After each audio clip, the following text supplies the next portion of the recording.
This month on the World Sailing Show, the 52 Super Series launches into Season 10. Teenagers shine at the Kite Youth Worlds, and carbon fibre recycling in sport.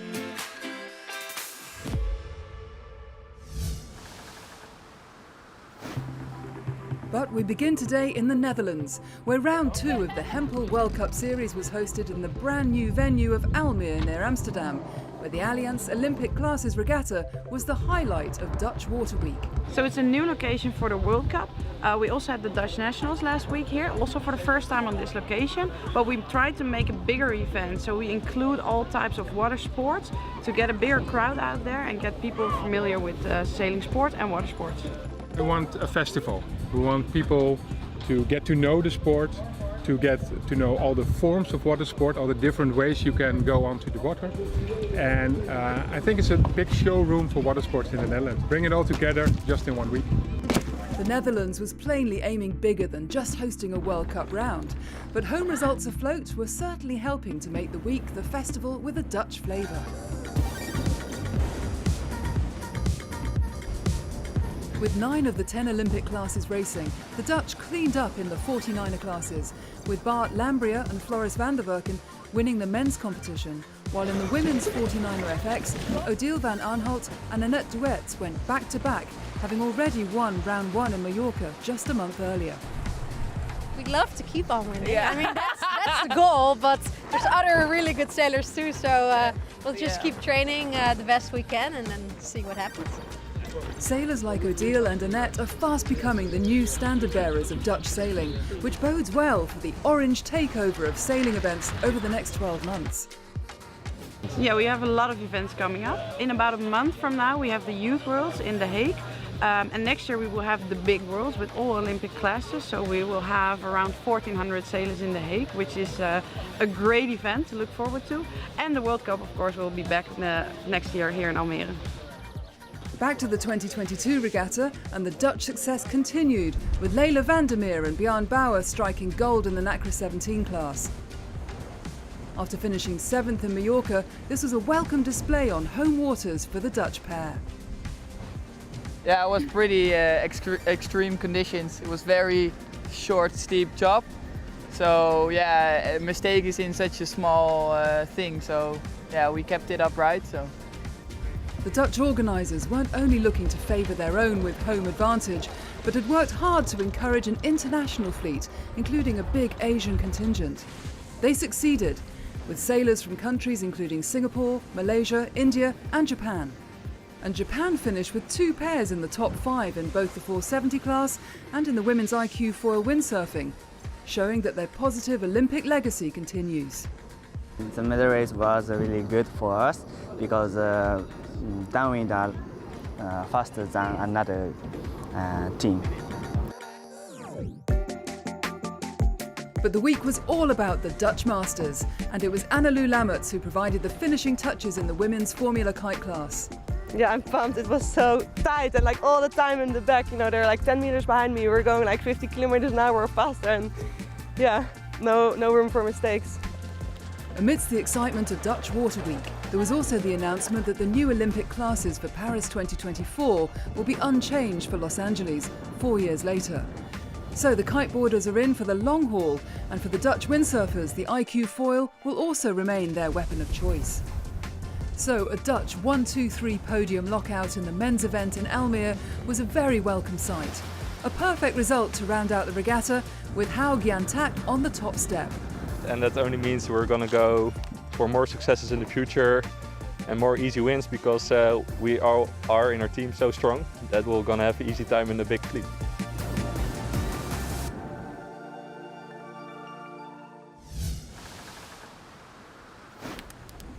Having provided global leadership in creating lighter, faster, stronger boats, now World Sailing and the World Sailing Trust have joined forces with the IOC and other key federations to create the Carbon Fibre Circular Alliance, a groundbreaking sustainability initiative to show how carbon fibre can be reused and repurposed. Carbon fibre usage within sport is massive.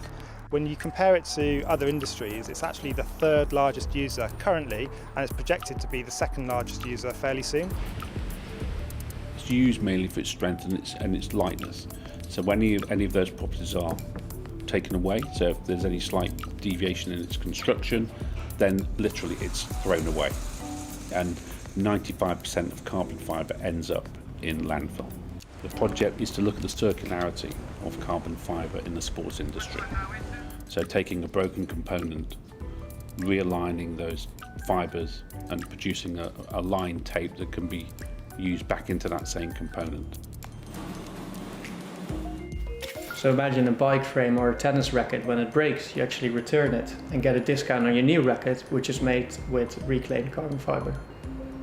Recycling really is a two-step process. We first chop the carbon fibre component in small bits. We then send that to a reclaimer where we get dry carbon fibres back, but it is a very fluffy material. And our process is a bit as a high-tech paper making process. We mix the carbon fibres in water, and then we put that in our machine where we spray the carbon fibre mixture between parallel plates, and that aligns them in those gaps, ultimately creating a continuous tape of aligned short fibres. So if we can use something that has a much lower carbon footprint with the same properties in terms of performance, then I think consumers are going to start to purchase those products as a priority.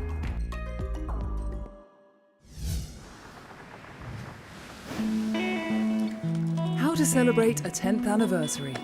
If you're the world's leading Grand Prix monohull circuit, it has to be the Abanca 52 Super Series Bayona Sailing Week. The first of 5 regattas, making up season 10 of the successful pinnacle in the sport. Really looking forward to competitive racing again. We've got 9 boats here on the start line. Looking forward to getting into the racing and then trying to get back up then to the top of the leaderboard. Man of the moment, Rolex World Sailor of the Year, Tom Slingsby, got the Super Series off to a flying start. Fresh from winning the Sail GP opener in Bermuda, the Aussie guided Team Phoenix to victory in the first of 9 races scheduled for the 5-day competition. Tony Norris steered Platoon, one of 3 boats in the fleet fitted with new upgraded keel fins, and showed their class to win race 2. 4-time series winner Quantum Racing last won the overall back in 2018 and had ended day 1 with 2 mid-fleet finishes.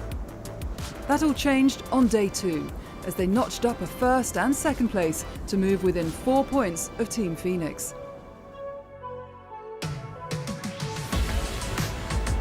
Lighter wins were the order of day 3.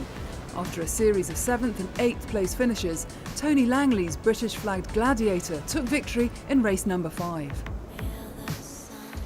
But once again, it was Quantum who ran out winners in race 6, the second victory in Bayona giving them the overall lead as Phoenix dropped to 3rd. Quantum took another step closer to their first 52 Super Series regatta win since 2019 as they won the only race of day 4. Phoenix and Platoon finished behind them in 2nd and 3rd place respectively. That left the Americans heading into the final day with a 4-point lead over their closest rival. Up until now, the fleet have been racing in northerly winds, but day 5 ushered in a southwesterly breeze. It's looking pretty good for racing. I think we might be a little bit delayed, but then the sea breeze is going to kick in, probably sort of ranging from 9 to 13 knots of breeze. But we should be able to get 2 races in, which will be nice. Race 8 started with Quantum, Platoon and Allegra making the early running. Allegra led round the top mark, but Quantum made a couple of nice jibes to move up from 6th to 3rd, going into the leeward gate, and eventually came home 2nd behind the British boat. That left them with an almost unassailable lead going into the final race, but they jumped the gun at the start and had to turn back and recross the line. In last place at the first mark, they appeared to have snatched defeat from the jaws of victory. But at the bottom mark, the breeze disappeared and the race was abandoned. That left Quantum celebrating on the water as they claimed the regatta win in Bayona. You know, as you know, winning's a process, and today we held our nerve in that first race. You know, the guys got a great start. Team sailed the boat really well, got a little unlucky on the middle of the first beat, and kept asking the question, so it was great to get around them and get back up to the 2nd spot. Made a few too many mistakes on one of the days and lost a lot of points and dropped back to 3rd place, but we showed that we're in the hunt.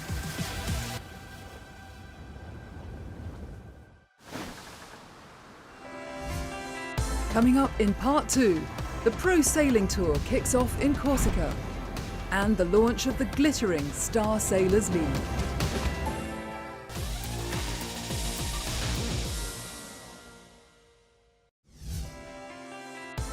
Welcome back. Still to come, drama on the Straits of Bonifacio and America's Cup news from Alinghi.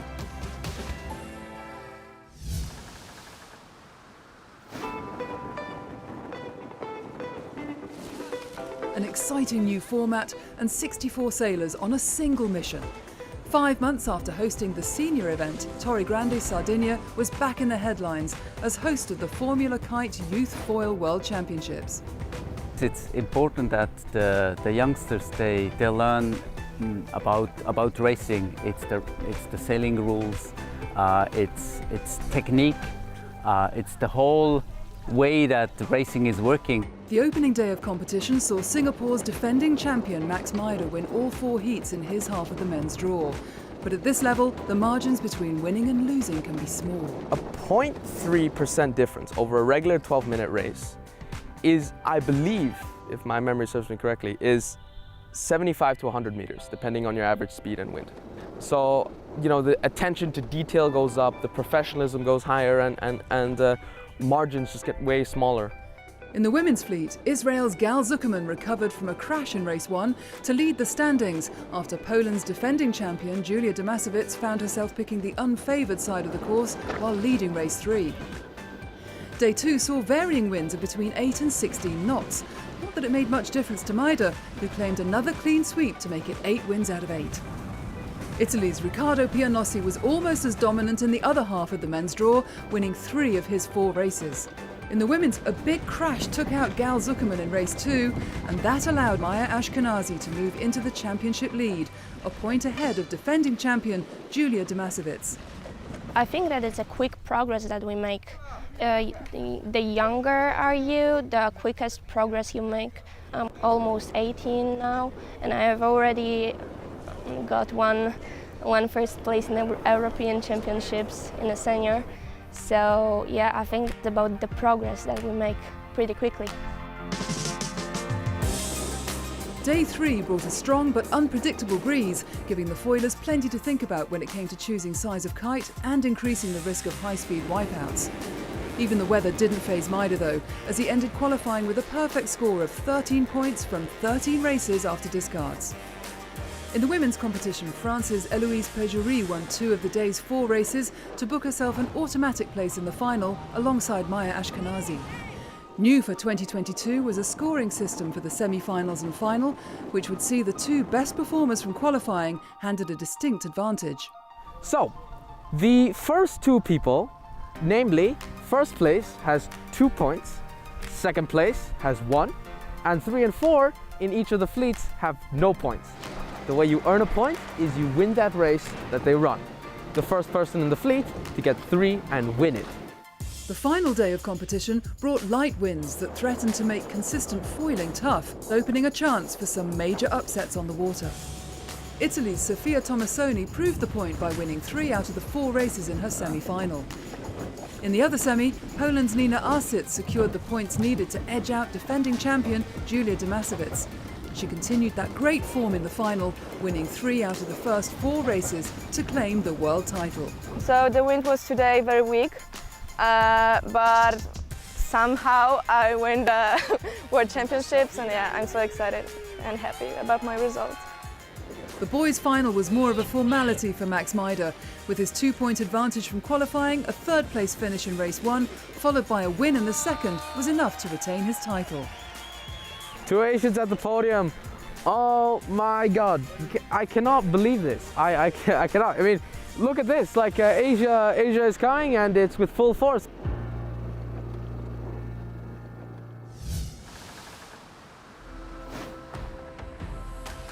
The Pro Sailing Tour kicked off its 2nd season on the southern coast of Corsica, hosted by the port of Bonifacio.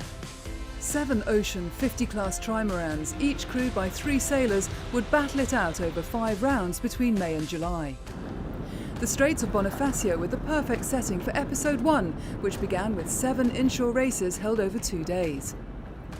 The series was bolstered by the entry of offshore specialist Eric Perron for 2022 aboard Comilfo, but it was reigning champion Sam Goodchild, the sole British skipper amongst an experienced fleet of French sailors, who'd be the one to beat. Goodchild and his crew aboard Leighton got their title defence off to a flyer with victory in the first race, while Primonial, skippered by Sebastian Rogue, took maximum points in race 2. The youngest skipper in the Pro Sailing Tour was 28-year-old Quentin Vlaminck on Arkema, and he came to the front in race 3 before the final action of the day got underway, with the crews all working hard in close quarters. But amidst the frantic racing, disaster struck. Gilles Lemire's Group GCA had speared into Seb Rogue's Primonial, putting them both out of the regatta. On a commis une grosse erreur, on n'a pas vu un bateau qui était sous notre vent, en l'occurrence. We made a big mistake. We didn't see the boat to leeward of us, in this case Primonial. And in trying to get away from Casio, which was to windward of us, we got into Primonial's float quite violently. We got stuck right in it. Assez violemment dans le flotteur de Primonial, alors on s'est encastré dedans. D'abord. Above all, I feel really sorry for Seb. I'm really sorry for what happened. Désolé de ce qui est arrivé. Just 5 boats competed on day 2, but the racing continued as fiercely as the day before.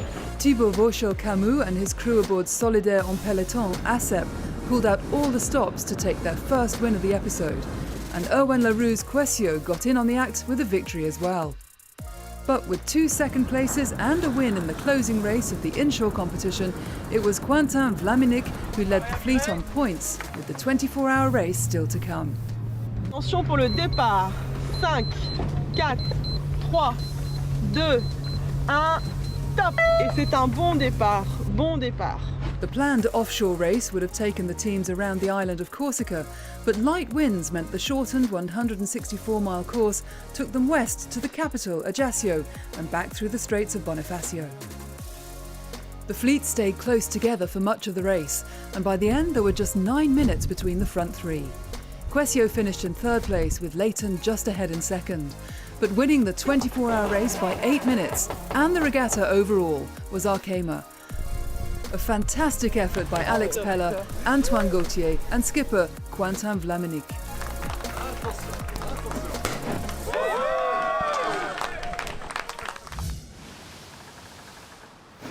Stories from around the world now, and it's been a good few weeks for Arnaud Sarafagis.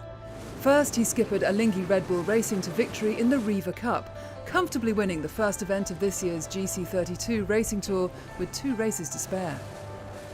Then the Swiss-flagged America's Cup team announced he will lead their key sailing squad, tasked with winning the most sought-after trophy in sailing. A mere 8 months in the making, Flying Nika has made its inaugural flight off the coast of Spain. Designed by Irishman Mark Mills, built at the King Marine shipyard in Valencia and skippered by owner Roberto Lacorte, the 60-foot longboat is the first full-foiling sailing yacht in the Mini Maxi class. Designed for racing in shorter offshore and coastal competitions, it features cantilevered T-foils and looks very much like the inshore speed machines of the America's Cup. It will sail with a crew of around 6. This year's Rolex Duralia got underway with the traditional Sanremo-San Tropez event, followed by 3 days of coastal racing. Adriano Calvini's Itagentadu took honours in the Sanremo race, while Maxi Jethu, owned by Peter Ogden, dominated in the IRC Zero class of the inshore event. The full story of the Rolex Duralia Classic coming next month. Finally, the Olympic Museum in Lausanne hosted a who's who of sailing to mark the official inauguration of the Star Sailors League. As well as celebrating the launch of the Gold Cup, the venue played host to grinding and hoisting competitions and an on-land sailing experience, courtesy of an Optimist and a laser fitted with high-tech simulators.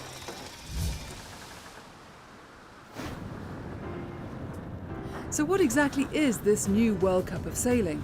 Simply put, it's a chance for 56 nations to battle it out for the right to be called Star Sailors League Gold Cup champion. The top 24 teams have been given an automatic place at the finals later this year, while the other 32 convened at Switzerland's Lake Neuchâtel for a qualifying series that produced some dramatic action. No. This is what we like. Split into 8 groups of 4, each group battled over 6 races to decide the top 2 teams to qualify for finals to be held in Bahrain in November. I think we will all come out firing. Yeah, I don't know, we're super keen to race. For us and for what I think the SSL Gold Cup represents, it's the start of a long adventures. The first of the 5 qualifying series saw 8 boats split across 2 fleets. Fleet 1 going right to the wire after Tahiti won the final day's opening race to leave everything to play for in the group decider. Having missed the start of the previous race, Bermuda executed a bold move off the start to leave their rivals treading water. In the chaos that ensued, Antigua made the best of their bad start to sail home behind Bermuda in 2nd place and finish top of the group. Tahiti's 3rd place ensured they collected enough points to secure the runners-up spot and with it, qualification for Bahrain. Great way to wrap up on a double points day. I'm super proud of the team and what they've achieved to this point. The last day's competition in the 2nd fleet saw a light breeze that would ultimately force the cancellation of the final race. Estonia and Ireland had dominated the group, but in race 4 it was Serbia who got the better start. Out on the water, there were some intense tacking duels, with Estonia finally moving into the lead. Behind them, the jury was very busy handing out numerous penalties.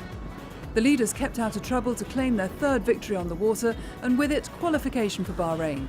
Behind them, Ireland finished 3rd to claim the runners-up spot and their place in the finals. We hadn't sailed the boat together as one team, so it was really important to put a good team together, to know you arrived with a full 100% squad of Irish heroes in my book.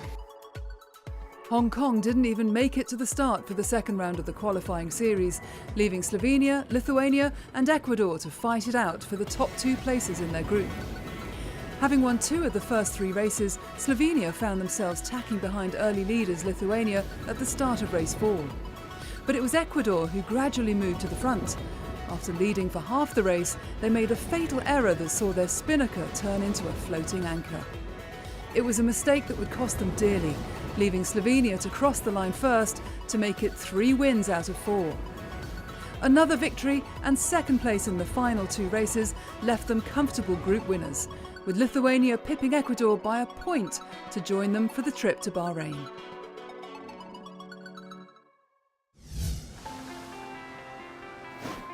Next month, Foiling Week hits Lake Garda, and it's the turn of youth in The Hague.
As a professional kite surfer, I am always finding new ways to motivate myself and master my craft.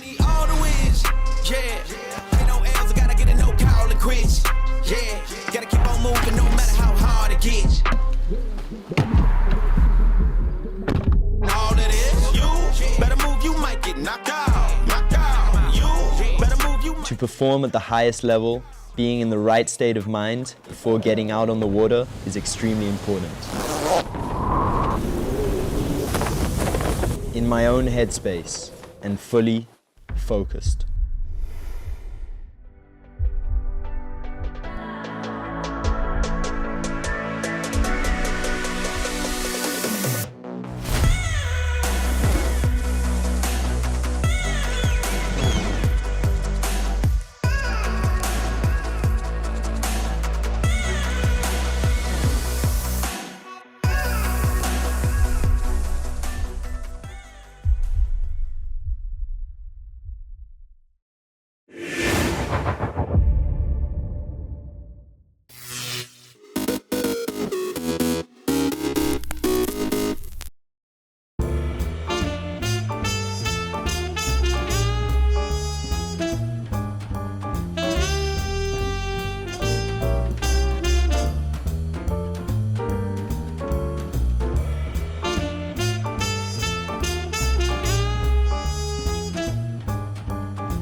November 2nd, 1948.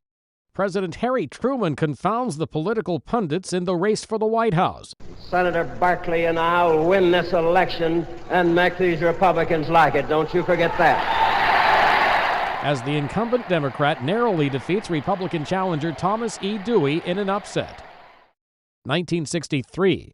A coup in Southeast Asia in what's then known as South Vietnam. The country's leader, Ngo Dinh Diem, and his brother Nhu are killed after they are toppled from power. Diem's generals carry out the coup after the United States decides to no longer support him.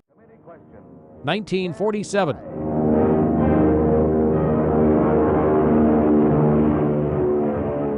Howard Hughes pilots his huge wooden flying boat known as the Spruce Goose on its only voyage. His flight over Long Beach Harbor, California lasts about a minute and covers a mile. 1959. In Washington, a bombshell rocks the world of television during its early years. Charles Van Doren admits that he cheated as a contestant on NBC's game show 21. He tells House lawmakers that he had been given the show's questions and answers in advance. And 1961.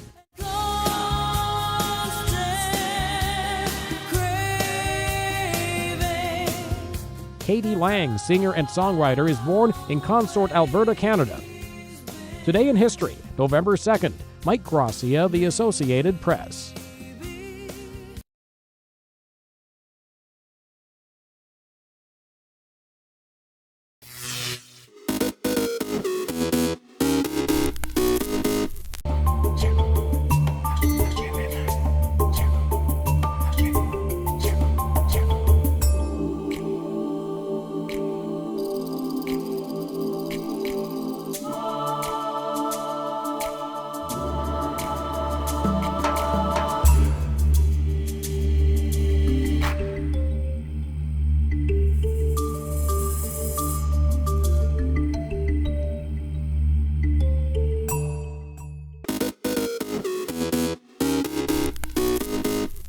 Welcome back in our studio, and in today's news,